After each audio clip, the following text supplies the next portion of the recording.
Good afternoon, everyone here. Good afternoon. All right, thank you so much. I'm Jean-Baptiste Nzamwita with the registration number 223003952. I'm in the group number 5 in MBE year 3, discussing different questions provided in this curriculum module. Each member has a question to discuss, but collaboratively working together as a group. This is time for presentation and explaining what we found during the research, reading the materials provided, and the other resources available to us.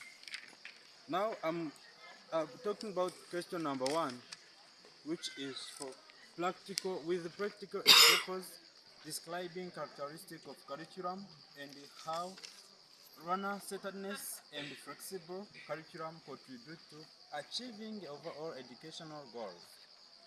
Now, curriculum, it is appropriate, a plan or a program of study that is designed by educators to achieve educational goals. This curriculum is characterized with different characteristics as follows. 1.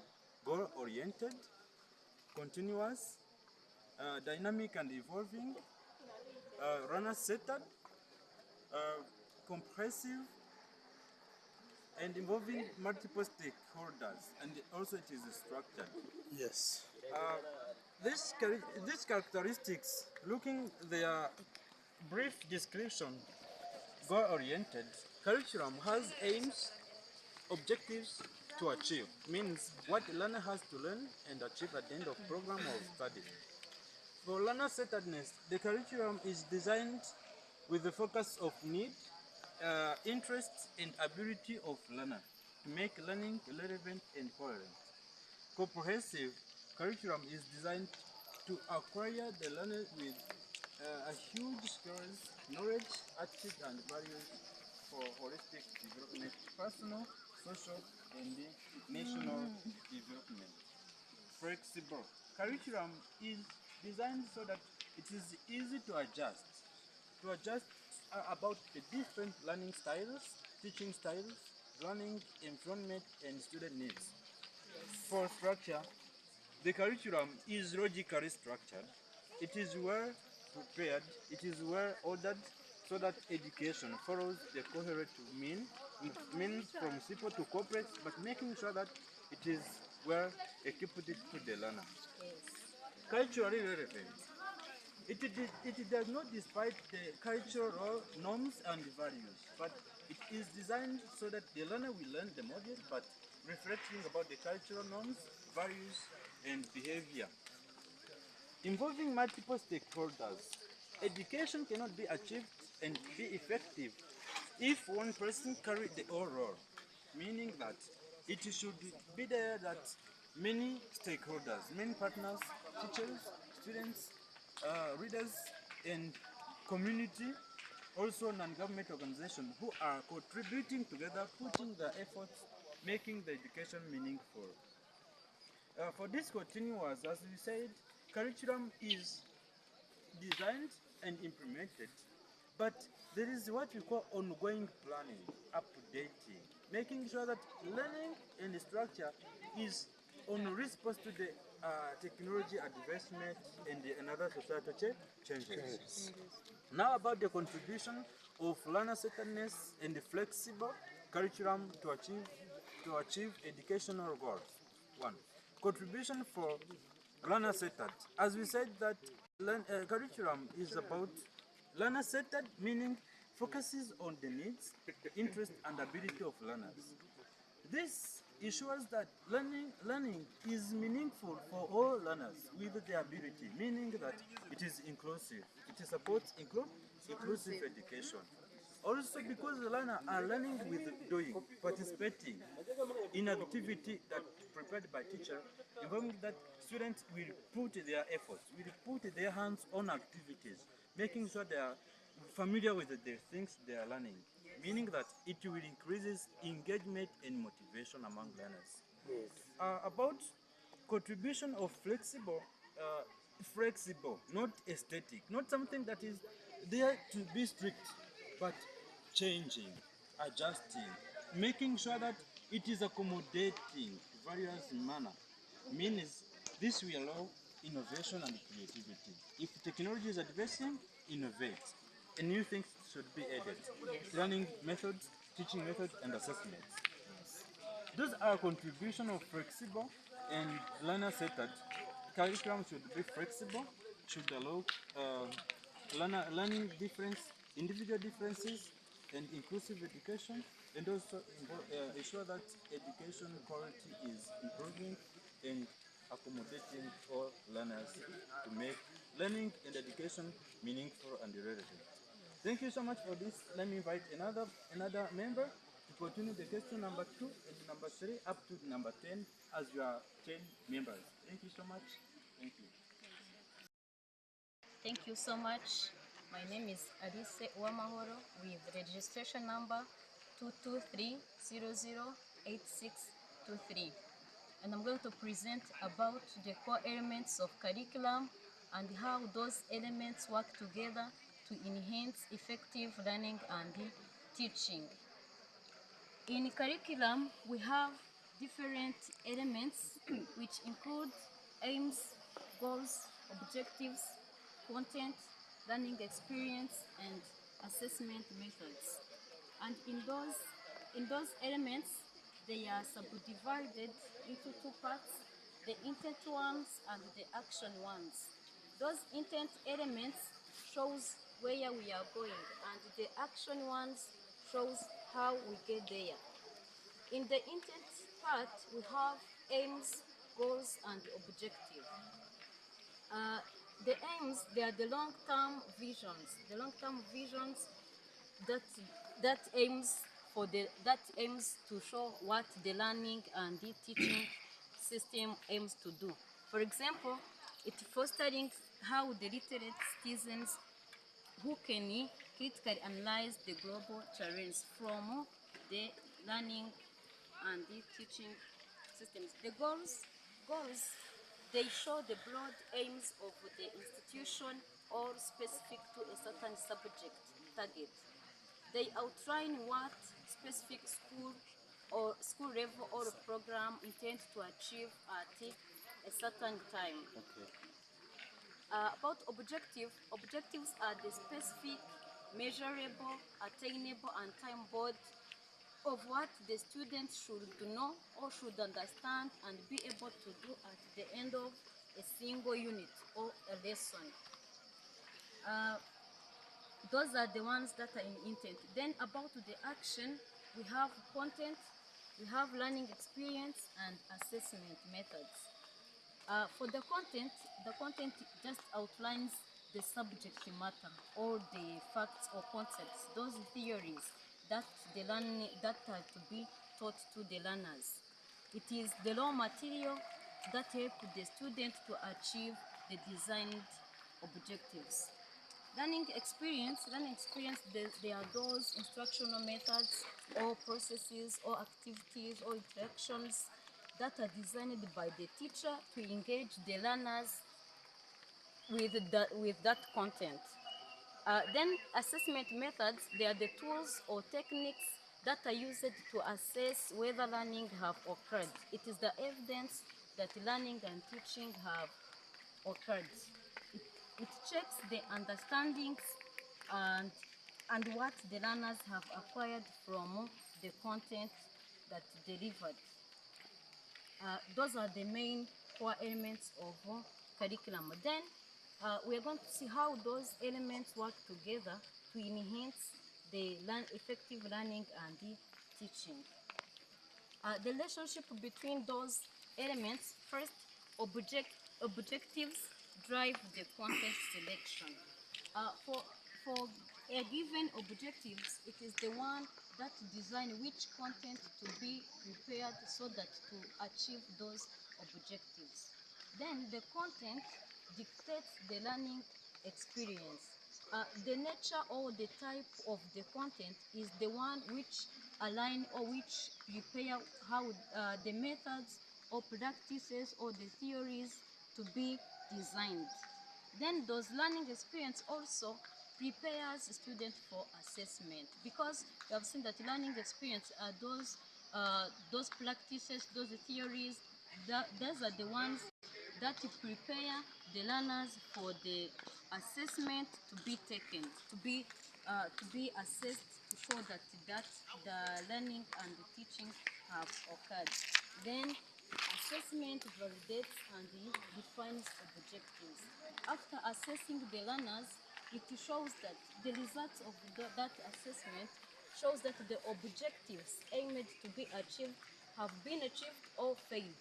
So you see that those elements working together shows that what to be learned, what aimed to be achieved, how it is achieved, and after how do we assess if the aims or objectives we had have been achieved.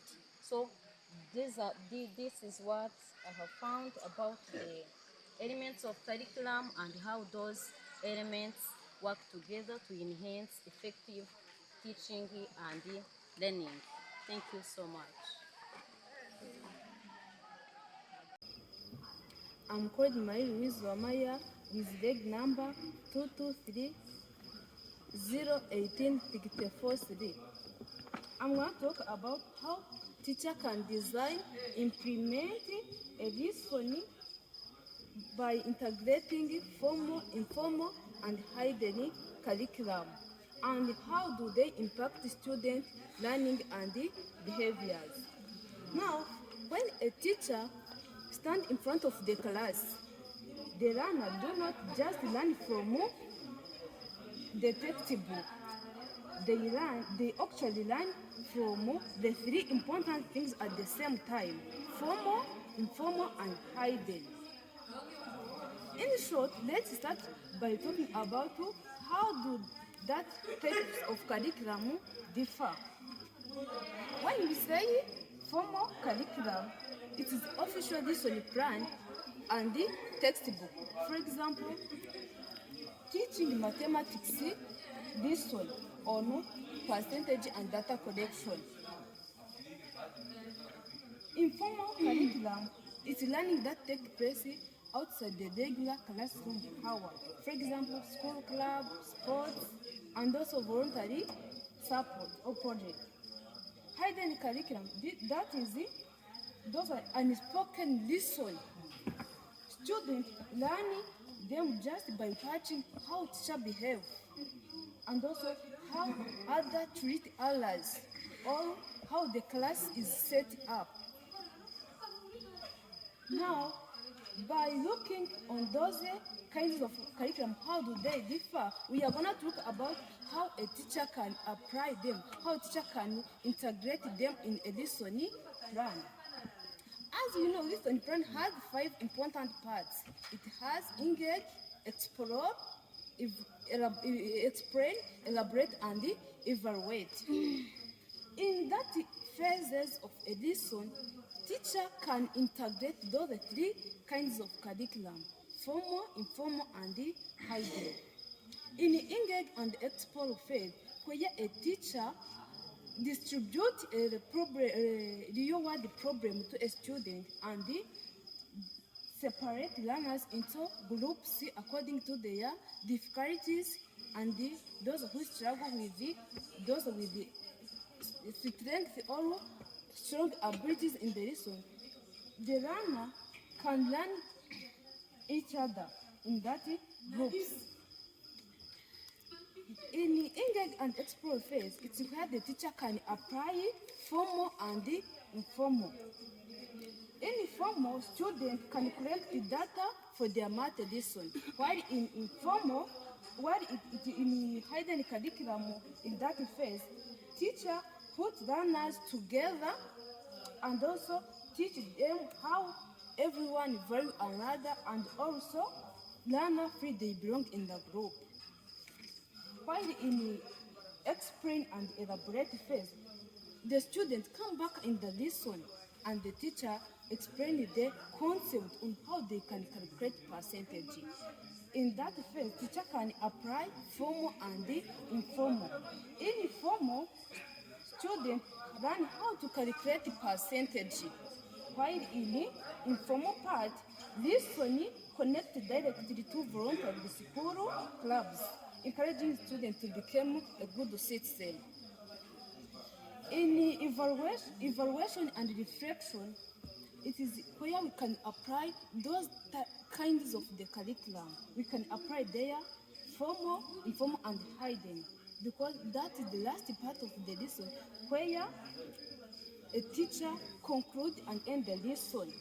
Teacher can help a student to pick up any remaining chalks or papers on the floor and ask learner to calculate the percentage of that papers or chalk on the floor.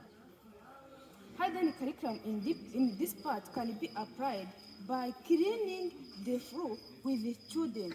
The teacher shows that no work is dirty or broke anymore. When we want to know how those kinds of curriculum can impact student learning and behaviors.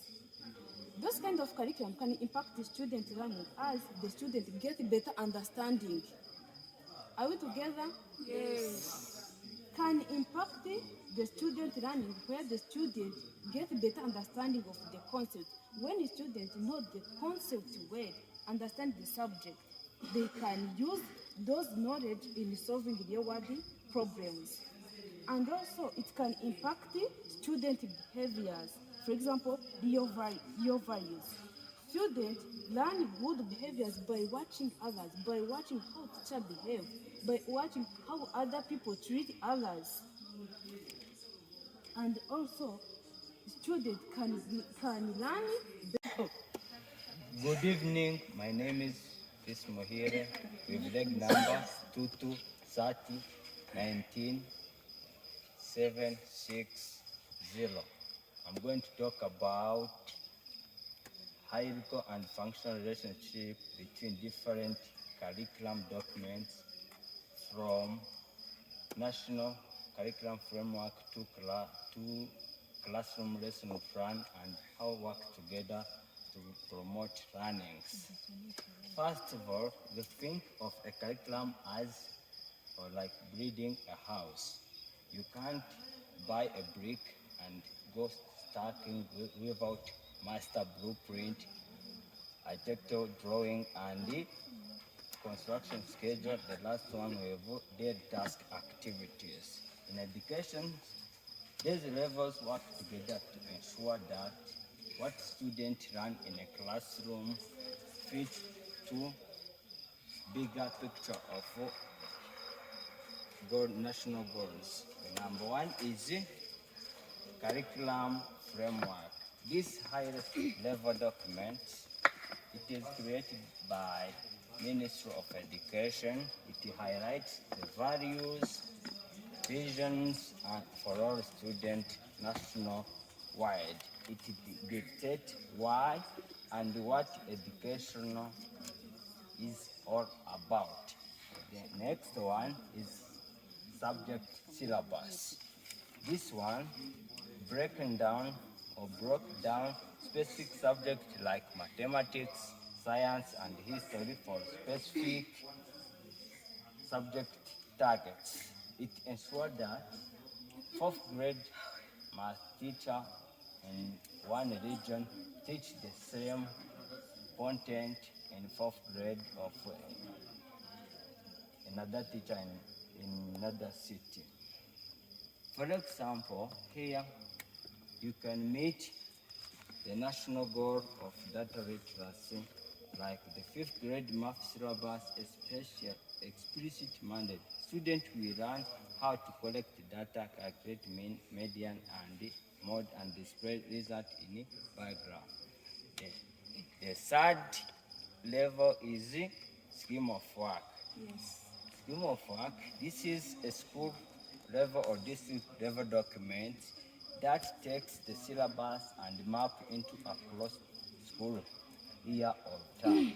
It breaks the year into weeks and assigns the topics to them. It prevents the teacher from running out of time. This, if syllabus says you have to teach 20 topics, the scheme of work ensures that you don't spend much time of the next or the first few topics and you go to the next one if you have run out of times. And then the fourth one is unity plan, or which can be also called a room design. This is a plan for the specific block of learning centered on single term or a big idea. The relationship it has, it connects the timeline of the school scheme of work with actual classroom activities and assessment. It answers how will we know that students actually learn this specific topic before we move on next topics. The last one is a lesson plan. Lesson plan is like a day bricklaying. This is the most detailed and practical document. It is teachers' day, single 40 minutes for classrooms. The relationship it has, this is where the teacher shows the activity of the teacher and learners what they do and what material are needed for learning. Thank you for your attention. Thank you, sir. My name is Omar Julien with direct number 22 30 26 45 3. So I'm going to talk about discuss with the help life experience, philosophical, historical, sociological foundation of the curriculum, how can influence the curriculum development and the way of shaping the content, learning experience, and even assessment method. So let me start about the foundation of the curriculum. About the foundation of curriculum, I'm going to start about the philosophical. If we say the philosophical foundation, we can focus on the belief and even the values that can guide in education. About the philosophical, we have the form. We have the idealism, we have the realism, pragmatism, and even essentialism. So, about the philosophical foundation, can the guide about the problem solving and even the practical work rather than focus on the memorization. Let me shift the second foundation of curriculum. We have about the historical foundation. About the historical foundation, help the curriculum to develop and even understand the education, how can change the over time. This prevents the education from repeating outdated ideas and help them to look successful past practices. The third one is about sociological foundation. For the sociological foundation, we can talk about how the society can affect the curriculum development. For the development of curriculum, we focus on what the social needs. For the social needs, we can also focus on how the problem can be solved in the society. And even I say about how the social promotes the culture and even the values. Even the sociological foundation encourages the social change. So let me shift to the fourth one, the psychological foundation. About the psychological foundation, there is the different theory that can focus how the learners develop in the critical thinking, even in the level of the mental abilities. Let me start about the cognitive theory for the Jean Piaget. The cognitive theory develops how the learners can improve in their critical thinking. And even you have the constructivism for Lev Vygotsky. Lev Vygotsky said that how the student can contract their knowledge based on the experience. And even let me talk about the behaviorism. For the behaviorism, every learners can be influenced based on the reinforcement. So, in the summary, I'm going to conclude those the foundation of the curriculum. The first one you have the philosophical, the second one you have the historical, and even sociological. Then the last one is psychological foundation. Those the foundation of the curriculum have the importance to guide or to improve the curriculum development as you talked above. Thank you so much. Thanks. Hello everyone. Hello. I'm Dusaimana Delphine with registration number 223026899.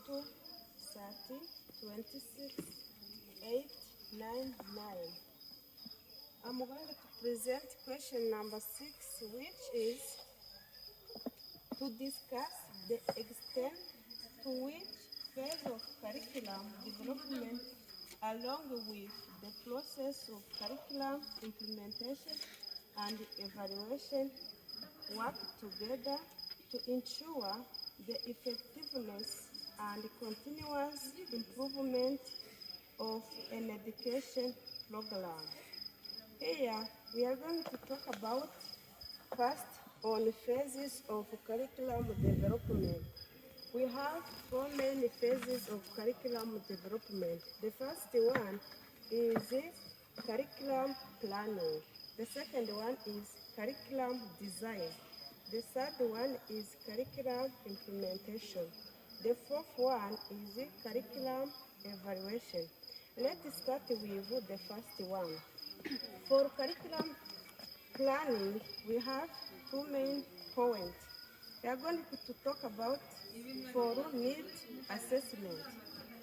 This phase identifies the need of learners and community using survey, interview, and observation. The second one is goal setting.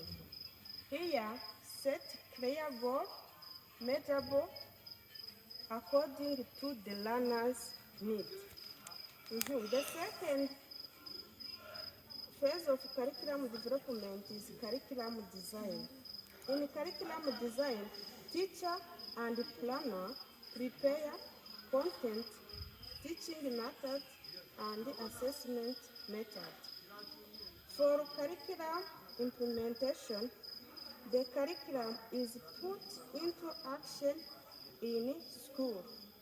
Here, teacher teaches lessons, students participate, and learning resources are used. Let's move on curriculum evaluation. The curriculum is checked to see if it is effective. People examine student performance and learning outcomes. Let's talk about revision. Here on revision, weak parts of curriculum are collected and improved based on evaluation results. Now, how implementation and evaluation work together. For implementation, this is the process of putting the curriculum into practices in the classroom. Teacher teach and student learn using the planned curriculum. For evaluation is to check whether students achieved the learning objective. It helps to identify the strengths and weakness of the curriculum. For feedback loop, the results from evaluation are used to improve and revise the curriculum. This helps the curriculum meet changing learners and society needs. Let's move on ensuring the effectiveness and continuous improvement. The first one is the argument. In argument, you see that goals, teaching method, and assessment must work together. This means that what students learn, how teachers teach, and how students test it should do match. For adaptability, checking the curriculum helps people to identify problems quickly and make changes.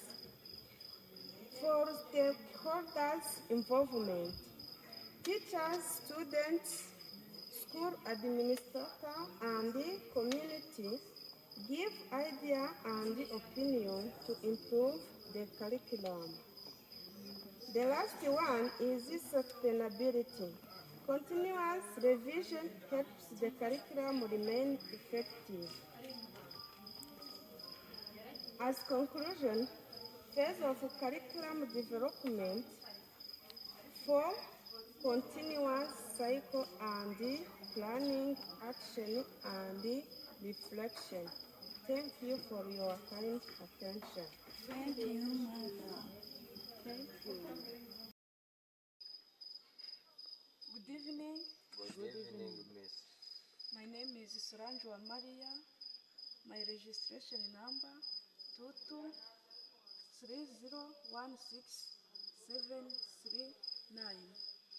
I'm going to discuss about question number 7.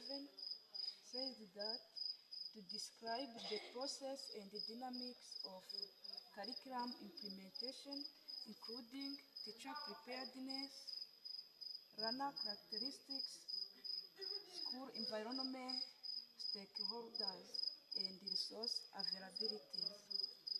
Firstly, we know that curriculum implementation is the process of putting into practice the planned curriculum. Yes? Now, first, starting from teacher preparedness, in order to implement the curriculum or to put into practice the planned curriculum, we have to make teacher preparedness, where we have to look for professional competence of teacher, where we look for the ability of teacher to implement the curriculum. Yes?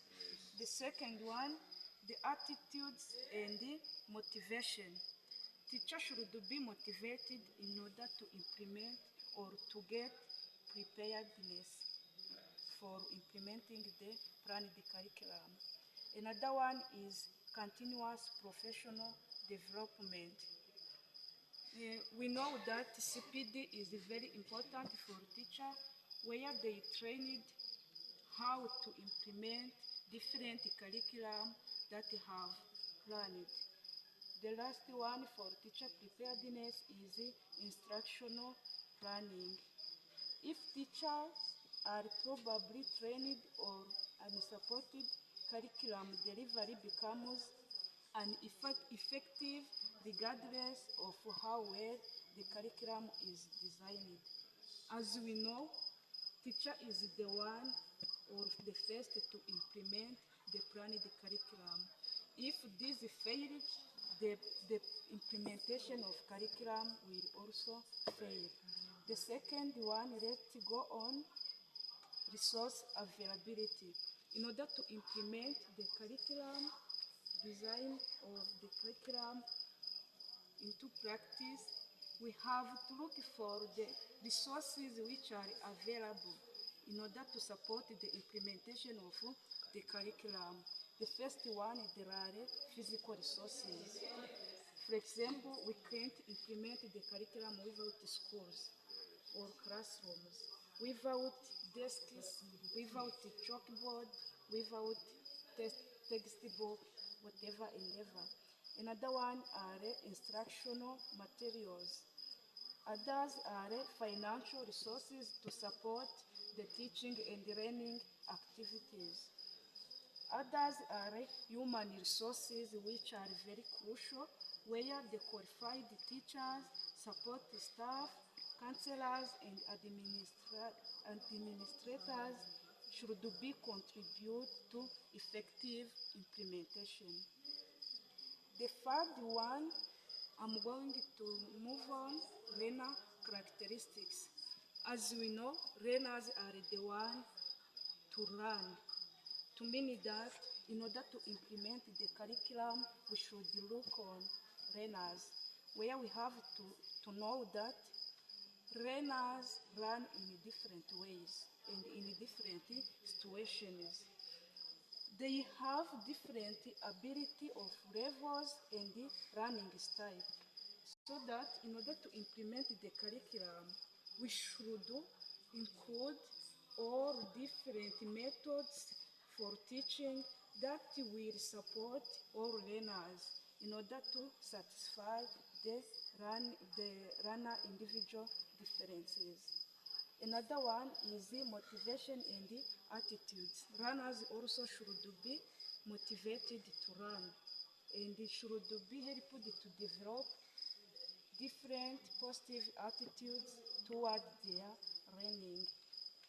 Another one is the language and the cultural background, special needs. In order to implement the curriculum, we should look for the needs of learners, what learners they need in their learning in order to implement the curriculum.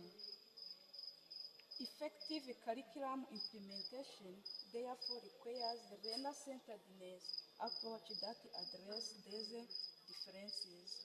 Let's move on. School environment. In order to implement the curriculum, we should look on the school environment where the teaching and learning activity should take place. What is the key characteristics of appropriate or effective learning environment? Leadership and management. Another one is school culture. In order to implement the curriculum, we have to look on the culture of the school so that the curriculum should be implemented well. Another one is class size, subject and discipline, and time allocation. The last one is stakeholder involvement. Stakeholder involvement also is crucial in the implementation of curriculum.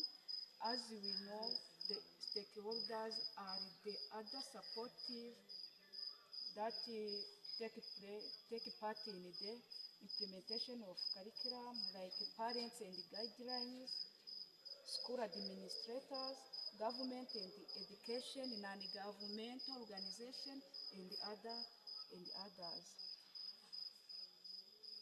Collaboration among stakeholders promotes shared responsibility and enhance the relevance and the sustainability of curriculum delivery. Then the interaction of the factors. The factors do not operate independently. Teacher preparedness cannot work independently. Learner characteristics should not work independently, or stakeholders should not work independently, but all the one fulfill one another. Wow. They interact. Good.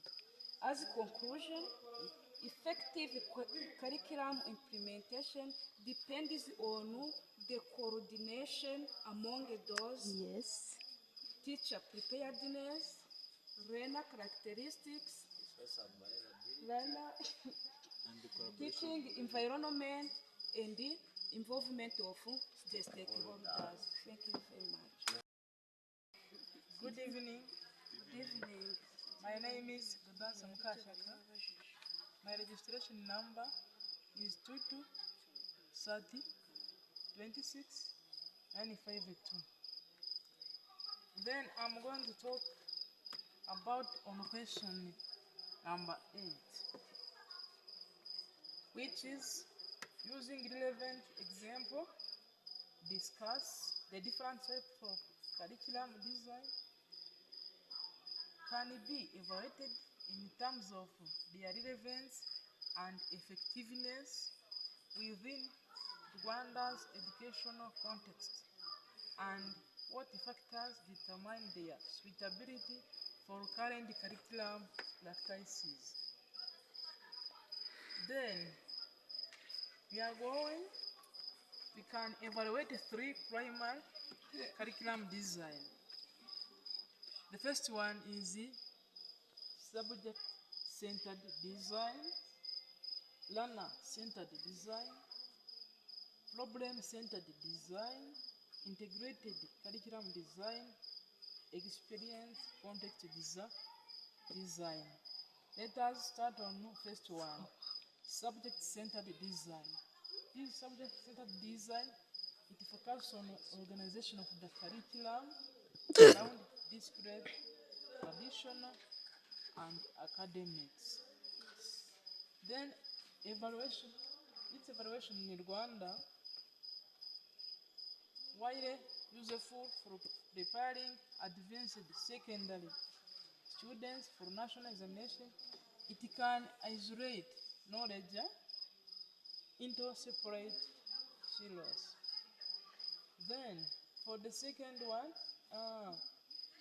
its suitability factor for upper second national testing, but need integrate to avoid rigid impractical learning. Then let us move on the second one. Here we have a learner-centered design. The learner-centered design focuses on build around the students' unique needs, interests, and developmental pace. Rwanda CBC encourage active learning through group discussion, field observation, and research projects, rather than passive listening. Then its suitability factors, higher valued by national policy, but runs into challenge in rural setting due to larger class and limited teaching resources. Then let us move on to the third one. On the third, we have a problem-centered design. This problem-centered design focuses on learning around real-world challenge, life skills, and community issues. Its evaluation in Rwanda is crucial for achieving Rwandan Vision 2015 goal of building a self-reliance knowledge based on economics. It teaches practical problems solving through subjects like entrepreneurship, which requires students to build and learn mini business projects. Then we have its suitability factors. High suitable because it helps students transition directly into employment or self-employment. Then we have the fourth one, integrate. Those integrate factors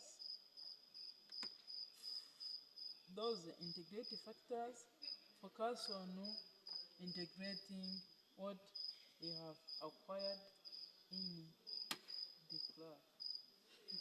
Thank you. Good evening. My name is Keshimana Arina with 22 30 23 95 6. I'm going to talk about how key curriculum development and implementation model can be applied to analyze and compare curriculum at national, regional, and international level, and what insight can be done from comparison. We have three models. First one, tailoration. It focuses on the end of goal and object, how to teach them and test them. Second one is Stenhouse process models. It focuses on learning journals. It prioritizes classroom discussion, critical thinking, teacher freedom rather than final exam. We have three levels. First one, national levels, countries versus countries. How it can tailor models look at countries like South Korea. Their national curricula are higher goal-oriented and exam-driven, and how to apply Stenhouse model at Finland. Their national curriculum focus on the process of learning, student well-being, and individual growth without standardized test. Comparison between Taylor and the Stenhouse system. Taylor model focus on national performance metrics, while Stenhouse system focus on student-centered experience. Second level is the regional levels, group of neighboring countries. For example, a Europe Union and East African community harmonized education. How it can apply? By using cycle model like Wheeler model, there's a regional constant adjust their curriculum so degrees are recognized across the borders. The comparison, this shows how neighboring national collaboration to match economic growth and allow students to move free to work. The last level is the international levels. International levels, it focuses on global program. For example, comparing international to traditional national system. How it applied, the use process-driven model, its value, global citizenship, inquiry, and critical project rather than rote memorization. Comparison, it shifts from serving local national interest to creating global competition of citizens. The last one is key insight drawn from comparison. Comparing the curriculum using these models, teacher use three major things. First one, culture value, economic needs, and policy gap. Culture value, it shows whether curriculum value strict discipline or create freedom. Second one, economic needs, develop national, focus on vocational objective to build intermediate workforce.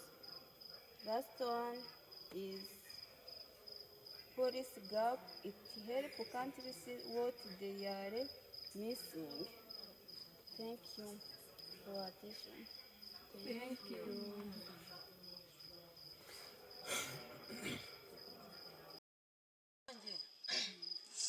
Hello guys. Hello. I'm Iradukunda Maka with leg number 222013660. I'm going to talk about emerging 21st century trends such as rapid technology change, globalization, and social complexity are reshaping curriculum development, implementation, and evaluation by emphasizing skills like critical thinking, digital literacy, collaboration, and adaptability. The first of all, I'm going to talk about the key trend influencing curriculum. The first one is technology integration. According to technology integration, artificial intelligence, automation, and digital tools are transforming learning environment. The second one is globalization and social complexity. Students must develop global citizenship skills, intercultural competence, multilingualism, and awareness of global challenge. The third one is 21st century skills focus, critical thinking, collaboration, communication, even problem solving are prioritized.